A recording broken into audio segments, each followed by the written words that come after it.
옛날에는 무엇인가를 구분할 때 참 쉽게 구분을 한 것 같습니다.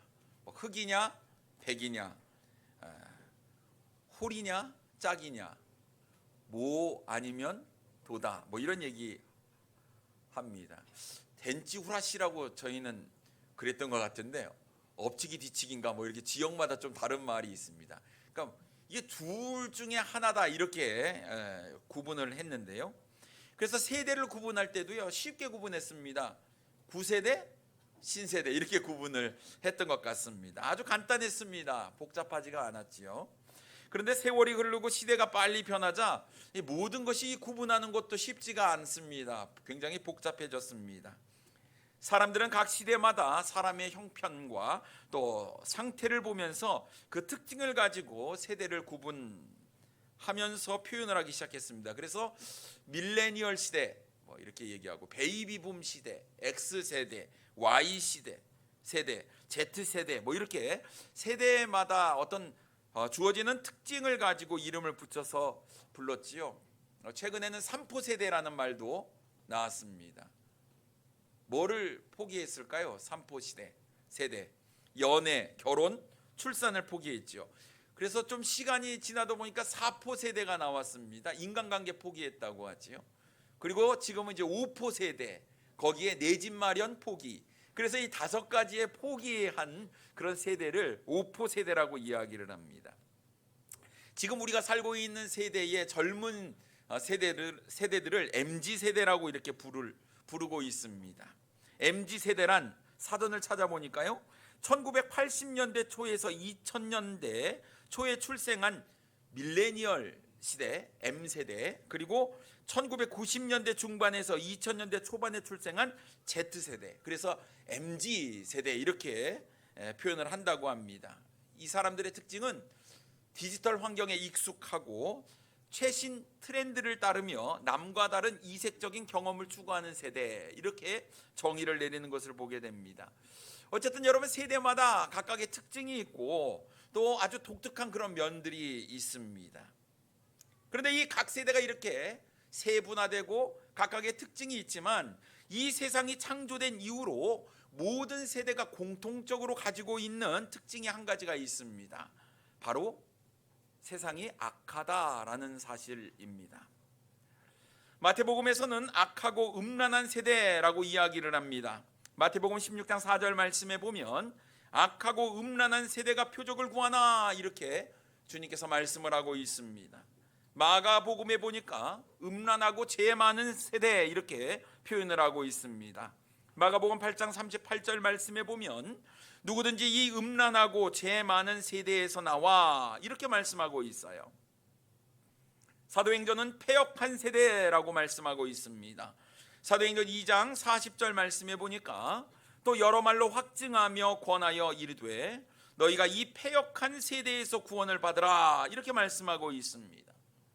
빌립보서에 보면 어그러지고 거스르는 세대라고 이야기를 하고 있습니다.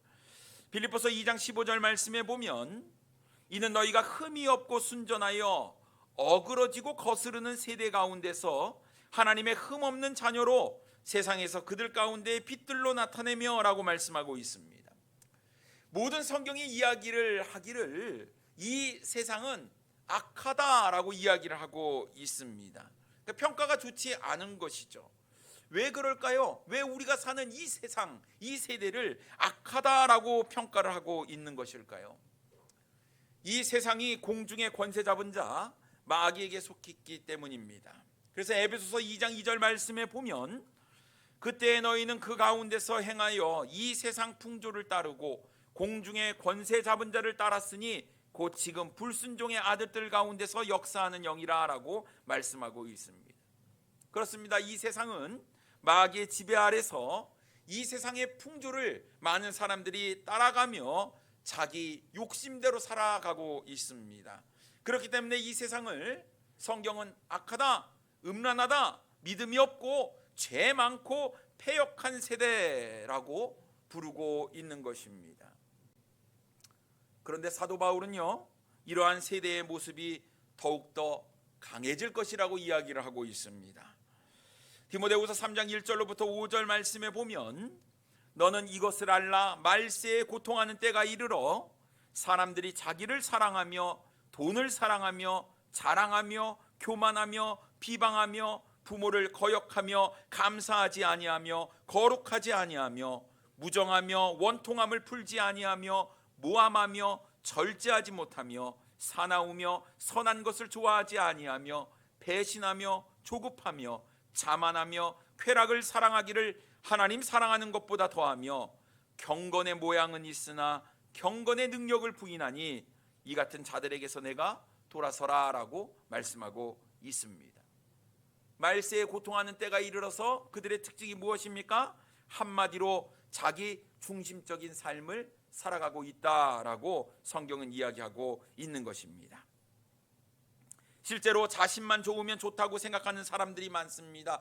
그래서 사자성어는 아니지만 사자성어와 같이 불리는 내로남불이 있습니다. 무슨 얘기입니까? 내가 하면 로맨스요, 남이 하면 불륜이라는 것이죠. 다 자기중심적으로 생각하고 판단한다라는 것입니다. 자신의 기분이 중요하고요, 자신의 감정이 중요하지요. 그래서 자신의 어떤 이 자존심이 상하는 것을 견디지 못하는 세대가 바로 요즘 살아가는 세대입니다. 즉각적으로 뭔가 당했다 하면 뭔가 쏘아 붙여야지만 되는 것. 바로 주님께서 우리에게 가르쳐 주신 가르침과는 정반대의 길로 가고 있는 이 세상의 모습을 보게 되는 것입니다.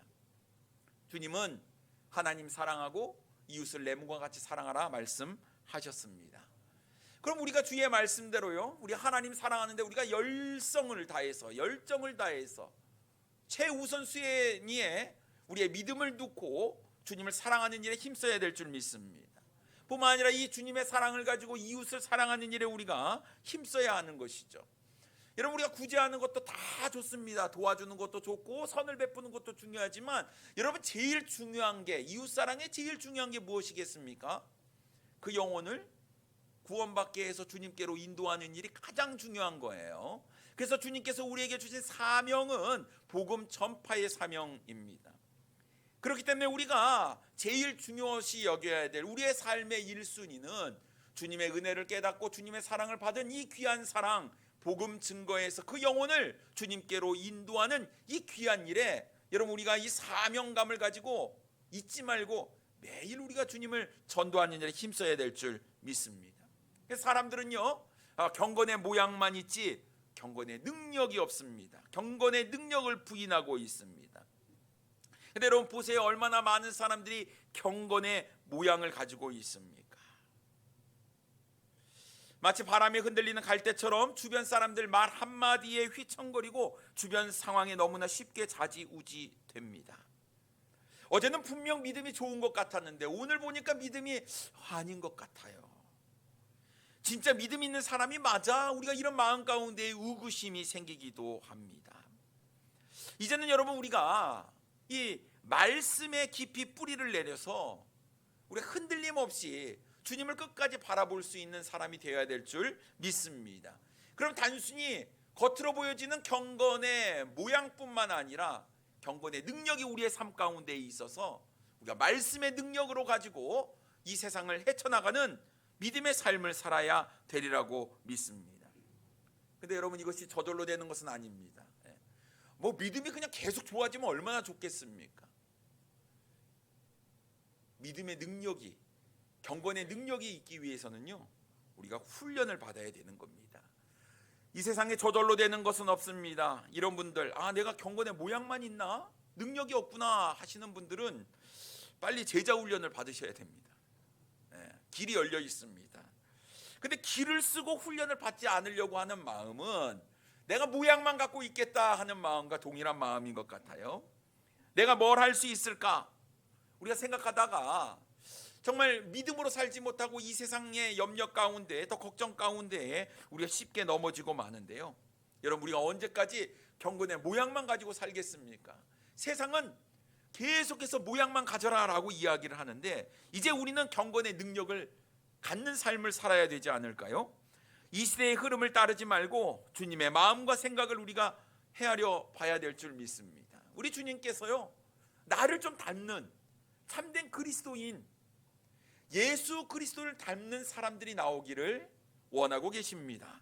그래서 여러분, 성경은 분명히 우리에게 이 세대를 본받지 말라 말씀하고 있습니다. 우리가 잘 아는 로마서 12장 2절 말씀에 보면요, 너희는 이 세대를 본받지 말고, 분명히 말씀하셨죠. 우리의 마음을 새롭게 함으로 변화를 받아서 하나님의 선하시고 기뻐하시고 온전하신 뜻이 무엇인지 분별해야 한다고 말씀하고 있습니다. 우리가 하나님의 뜻, 선하시고 기뻐하시고 온전하신 뜻이 무엇인지를 잘 분별하게 되면 우리가 이 세대를 본받지 않게 되리라고 믿습니다. 늘 마음을 새롭게 하시고 변화가 우리 마음 가운데 일어날 수 있는 우리 사랑하는 성도님들 되기를 원합니다. 그래서 오늘 우리는 이 본문 말씀을 가지고 이 세대를 본받지 말라라는 제목으로 함께 은혜를 나누기를 원합니다. 첫째로, 세상 사람들은 진리를 어떻게 반응하고 있는지 우리가 살펴보기를 원합니다. 예수님 당시에는 놀이터가 없었습니다. 그럼 아이들이 어디서 놀았을까요?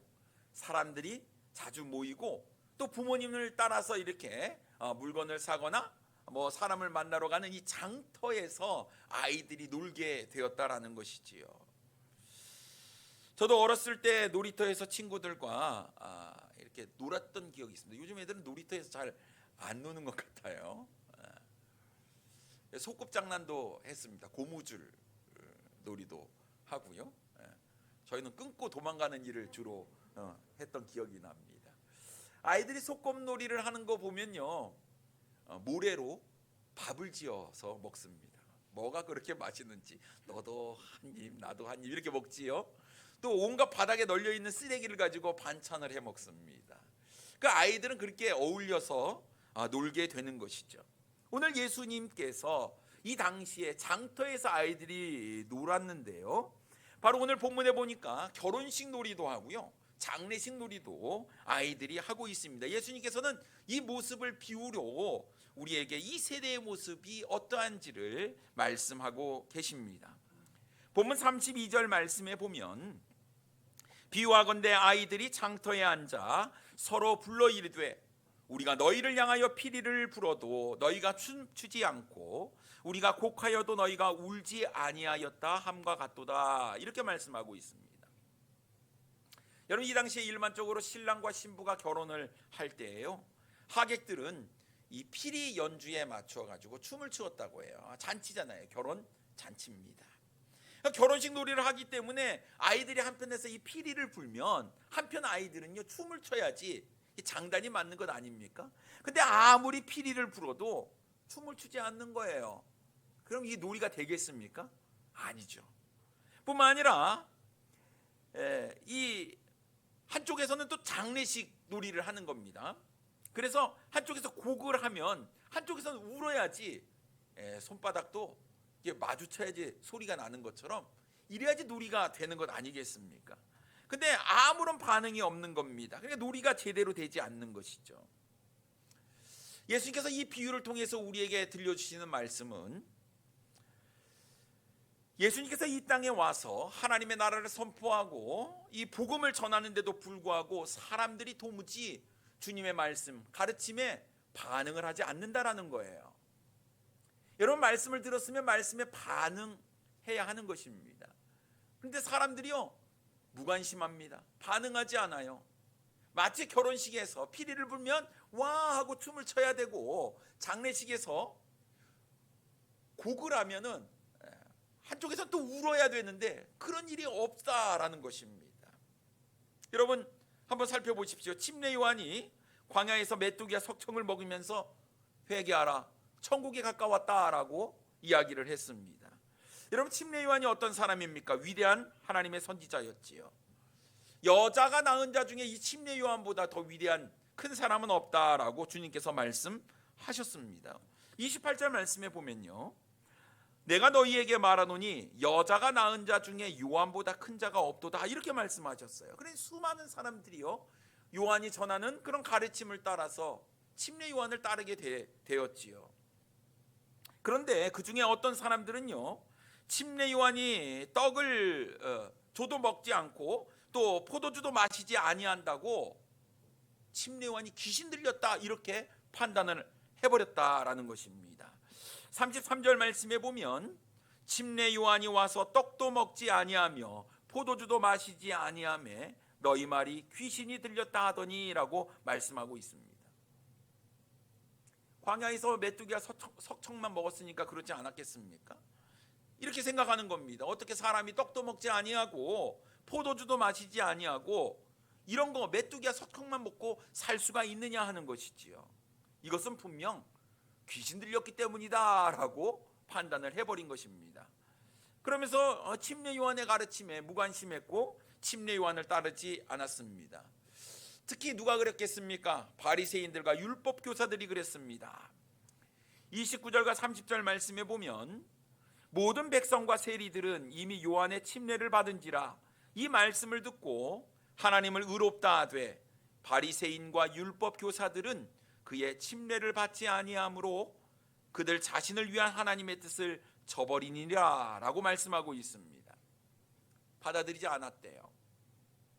그리고 예수님께서도 오셔서 회개하라 천국이 가까이 왔다라고 말씀하시면서 복음을 증거하셨지요.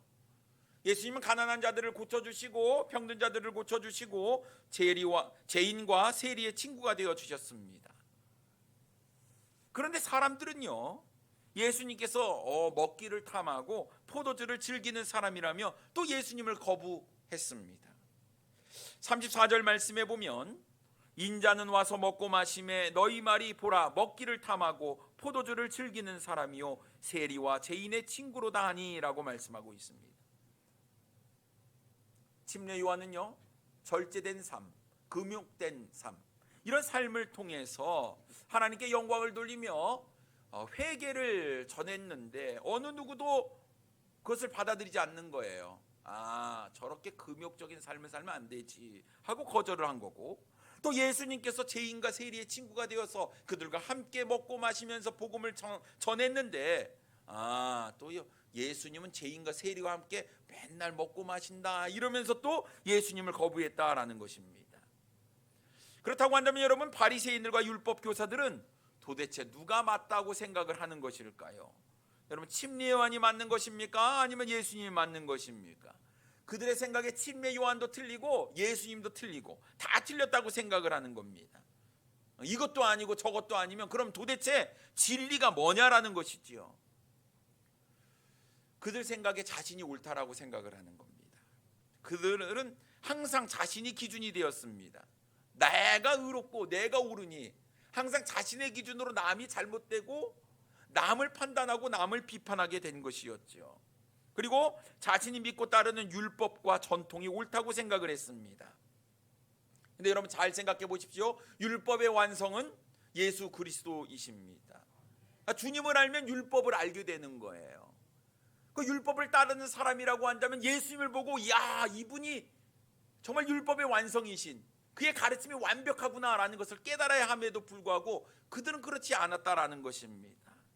결국 그들은 무엇을 하든지 꼬투리를 잡아 걸고 넘어지는 지극히 부정적인 사람들이었지요. 빨간 안경을 쓰고요, 세상을 바라보게 되면 빨갛게 보일 수밖에 없는 것입니다. 자기의 기준, 자신이 가지고 있는 어떤 율법의 기준을 가지고 전통을 가지고 이것을 진리라고 믿고 바라보기 때문에 어느 누구도 옳다고 인정하지 않는 겁니다. 침례 요한도 거부했고 예수님도 거부했습니다. 사랑하는 선생님 여러분, 예수님을 거절한 세대의 특징이 보이십니까? 장터에 고집세고 이기적인 아이들과 똑같지 않습니까? 침례 요한이 금욕적인 생활을 하면서 진리를 전했지만 귀신 들린 미친 사람이라고 평가를 해버리고 거절을 했습니다. 예수님은 죄인과 세리의 친구가 되어서 그들과 어우러져서 그들 가운데에서 복음을 전하고 진리를 선포했지만 그들은 먹보와 술꾼이라며 예수님을 거절했습니다. 이것도 싫고 저것도 싫고 다 싫다, 무조건 거절하는 것입니다.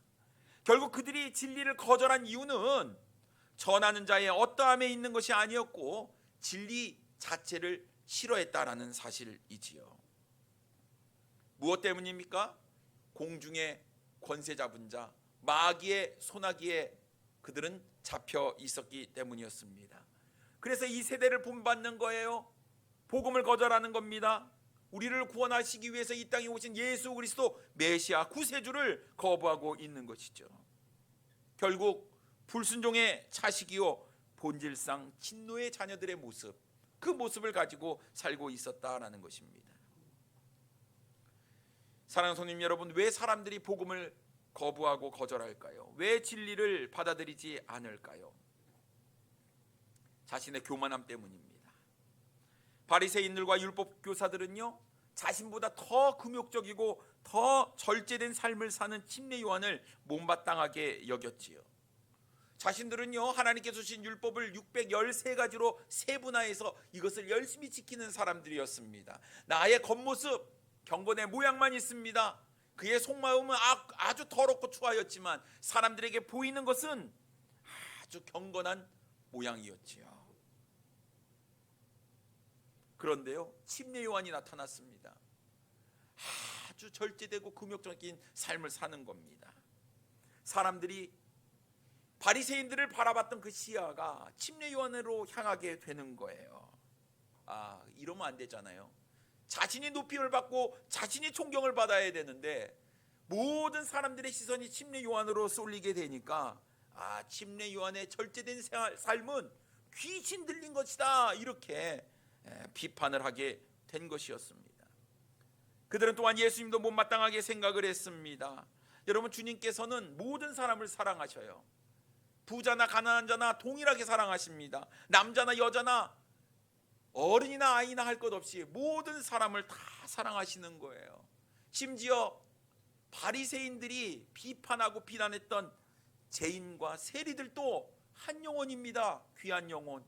그들을 구원하기 위해서 주님은 그들을 찾아가야만 했고 만나야만 했고 그들과 함께 어울려야만 했다라는 것입니다. 이런 마음을 안다면 예수님을 비판할 수가 없었겠지요. 그러나 바리새인들과 율법 교사들은 예수님도 죄인과 세리들과 먹고 마시는 것을 꼬투리 잡아서 무절제한 삶을 산다고 비난을 하게 된 것이었습니다. 사랑하는 성도 여러분, 무엇 때문입니까? 교만함 때문이에요. 누군가를 비판하고 비난하는 것은 내가 그래도 너보다 낫다라는 생각 때문 아니겠습니까? 우리가 이 세상을 살아가면서 얼마나 교만합니까? 누군가를 판단하고 비판하는 것은 너무나 쉽습니다. 여러분, 나도 넘어질 수 있고 나도 실수할 수 있는 연약한 존재임을 우리가 깨달아야 돼요. 사실 나는 할 수 없습니다 라는 이런 연약한 마음, 연약한 존재라는 사실을 우리가 알 때에 여기에서부터 겸손함이 나오게 되는 것 아닙니까? 아무리 전에도 하나님의 말씀에 반응하지 않는 이 세대의 사람들, 그런데 여러분, 어쩌면 이러한 강팍한 모습이 우리에게도 있는 것은 아니냐 하는 것입니다. 여러분, 우리가 하나님의 말씀을 들어도 반응하지 아니하고 하나님의 말씀에 순종하지 못하는 것은 어쩌면 우리의 마음이 교만하기 때문이 아닐까요? 말씀은 진리입니다. 우리가 하나님의 말씀을 통해서 나 잘한다 인정하고 칭찬받을 때에는 우리가 기분 좋아하지만 우리의 삶을 낱낱이 말씀을 통해서 지적하고 책망할 때, 여러분, 그것을 하나님의 말씀으로 받아들일 수 있는 사람은 그래도 가능성이 있는 겁니다. 근데 말씀이 나를 책망하네 하면서 이것을 나에게 적용하지 못하고 다른 누군가에게 적용하는 사람은 교만한 거예요. 어쩌면 이 장터에 노는 아이들과 같은 모습이 아닐까 싶습니다. 세상 사람들의 모습이 그런데 거듭난 우리의 모습도 동일하게 교만함과 강팍함으로 가득 차 있다고 한다면, 사랑하는 성도 여러분, 우리가 주님 말씀 앞에 우리의 자신을 겸허하게 내려놓고 겸손한 모습으로 내가 말씀에 순종할 수 있는 우리 사랑하는 성도님들 되기를 원합니다. 두 번째로, 나는 진리에 어떻게 반응하고 있습니까? 우리가 한번 생각해 보기를 원합니다. 많은 사람들이 침례 요한의 가르침을 따라 회개의 침례를 받고 예수님의 말씀을 듣고 믿고 따를 때에 바리새인들과 율법 교사들은 진리를 거부하고 반응하지 않았습니다. 예수님조차도 그들은 의롭지 못하다라고 말씀하셨지요. 왜 그렇습니까? 우리의 속마음도 다 지켜보시는 우리 주님, 우리의 머리카락까지도 다 세시는 우리 주님께서 그들은 경건의 모양만 있지 능력이 없다, 능력을 부인한다라고 그들을 책망하셨지요. 그래서 위선자, 외식주의자라고 주님께서는 그들을 평가했습니다. 마치 가면을 쓰고 행동하는 사람들의 모습이지요. 율법을 안다고요? 율법을 지킨다고요? 예수님을 보면서 주님께서 그 율법을 어떻게 지키시며 어떻게 가르치는지 그들이 그 가르침을 들었다고 한다면, 그들은 예수님을 거부하고 비난하는 것이 아니라 내가 그렇게 살지 못함을 깨닫고 주님 앞에 나갔어야 함이 당연하고 마땅한 줄 믿습니다. 그러나 그들은 예수님을 거부했고 받아들이지 않았습니다. 그럼 우리 예수님은 어떻게 될까요? 누가 우리 예수님 인정할까요? 오늘 35절 말씀에 보면 지혜는 자기의 모든 자녀로 인하여 옳다함을 얻느니라 라고 말씀하고 있습니다. 지혜가 누굽니까? 예수 그리스도를 의미합니다. 고린도전서 1장 23절과 24절 말씀에 보면요, 우리는 십자가에 못 박힌 그리스도를 전하니 유대인에게는 거리끼는 것이요 이방인에게는 미련한 것이로되 오직 부르심을 받은 자들에게는 유대인이나 헬라인이나 그리스도는 하나님의 능력이요 하나님의 지혜니라, 이렇게 말씀하고 있습니다. 여러분, 자본에 보면 이 지혜는 우리 주님을 의미하고 있음을 우리는 알게 됩니다. 그렇습니다. 지혜는 예수 그리스도를 가리키며 자기의 모든 자녀는 거듭난 그리스도인을 지칭하고 있습니다. 누가 예수님을 옳다고 하며 누가 예수님을 따르며 누가 예수님을 믿습니까? 오직 주의 자녀들만이 예수님을 믿고 따른다, 예수님이 옳다고 인정한다라고 말씀하고 있습니다. 그렇습니다. 이 세상이 주님을 거부할 때 거듭난 하나님의 자녀들은 주님을 인정하고 주님을 따르게 되었지요. 그런데 여러분, 예수님이 옳다는 것을 어떻게 증명할 수 있습니까? 우리가 예수님 믿는다고 하는데 우리 예수님이 확실하다, 옳다라는 것을 우리가 어떻게 증명할까요? 여러분, 항상 주의 자녀들은 자신의 삶으로 증명할 수밖에 없습니다. 여러분, 하나님이 우리 눈에 보입니까? 보이지 않는 거예요. 그럼 어떻게 하나님이 살아계심을 우리가 전할 수가 있겠습니까? 우리의 삶으로, 우리의 행동으로, 우리의 모습으로 증명을 하게 되는 것이죠. 근데 우리가 자칫 조심해야 될 게 있습니다. 우리도 바리새인들과 같은 모습이 될 수 있다는 사실입니다. 말씀대로 순종하며 살지는 못하면서 비판하기가 쉬워요. 말씀에 순종하는 것 같지만 겉으로만 그렇고 우리의 속마음은 그렇지 않을 수 있다는 사실을 여러분 기억하시기 바랍니다. 수많은 믿음의 선조들이여 삶 가운데에 주님이 옳다라는 것을 증명해 보였습니다. 여러분, 우리 믿음의 조상 아브라함은요, 갈 바를 알지 못했습니다. 그런데 신실하신 주님을 바라봤어요. 그래서 어떡합니까? 약속의 땅 가나안까지 가게 되는 것이죠. 하나님은 그를 축복하셨습니다. 큰 민족을 이루게 하셨어요. 그의 이름을 창대케 하셨습니다. 사람들이요, 하나님 살아계시는구나, 아브라함의 삶의 모습을 통해서 깨닫게 된 것이었습니다. 여러분, 노아와 그의 가족들은 어떻습니까? 이 세상을 하나님께서 심판하신대요. 물로 심판하신대요. 아무리 심판을 전해도요, 사람들이 반응하지 않는 거예요. 미련하게 보입니다. 산 위에 올라가서 배라는 것을 짓는 거예요. 미친 사람 아니겠습니까? 하지만 노아는요, 하나님을 믿었어요. 하나님의 말씀을 믿었습니다. 사람들이 다 거부하고 받아들이지 않지만 하나님 믿고 말씀에 순종했을 때 노아의 가족만 구원을 받게 되는 은혜를 입게 된 것을 우리는 잘 알고 있습니다. 국가가 다 우상 숭배에 빠져가지고 하나님을 거부하는 시대, 엘리야는요, 당당하게 하나님의 말씀을 들고 나아갑니다. 바알과 아세라 선지자 850대 1로 싸우게 되지요. 내가 믿는 살아계신 하나님이 진짜다라는 것을 보이기 위해서 말입니다. 그는 하나님께서 참된 신임을 만민에게 증명해 보였습니다. 성경은 우리에게 분명히 말씀해 주고 있습니다. 믿음의 조상의 선택이 틀리지 않았고 옳았다. 그렇다고 한다면 우리가 이 시대를 살아가는데 이 세대가 악하다고, 패역하다고 말씀하고 있는데, 여러분, 이 시대에서 우리가 해야 될 일은 하나님이 옳다, 예수 그리스도가 옳다라는 것을 우리의 삶으로 증명해내는 그런 믿음의 삶을 우리가 살아야 될 줄 믿습니다. 사랑하는 성님 여러분, 주님의 은혜로 구원받은 지금 우리의 모습은 어떻습니까? 진리를 사랑하십니까? 진리의 말씀대로 순종하며 살고 있습니까?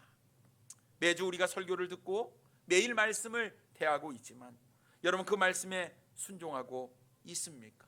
아니면 예배당에 나와서 하나님의 말씀을 듣고 그냥 예배에 참석하는 것으로 그치고 있습니까? 혹시 마치 장터에서 내 맘대로 하지 않으면 아무 놀이도 하지 않겠다고 심통난 아이처럼 팔짱 끼고 앉아가지고 버티기 하는 우리의 모습은 아닙니까? 그렇다고 한다면 우리의 모습이 무엇이 다르겠습니까? 저는 우리 성도들 중에 단 한 사람도 이 패역한 세대에 어그러지고 거스르는 특징을 갖지 않기를 원합니다. 내가 하나님의 말씀에 반응하지 못하고 순종하지 못했다고 한다면 이제 내가 주의 말씀에 민감하게 받아들이고 민감하게 반응할 수 있기를 원합니다. 어떤 말씀을 나에게 주시든지 그 말씀 부여잡고 하나님의 말씀에 순종하기 위해서 최선의 노력을 다하는 우리 사랑하는 성도님들 되기를 원합니다.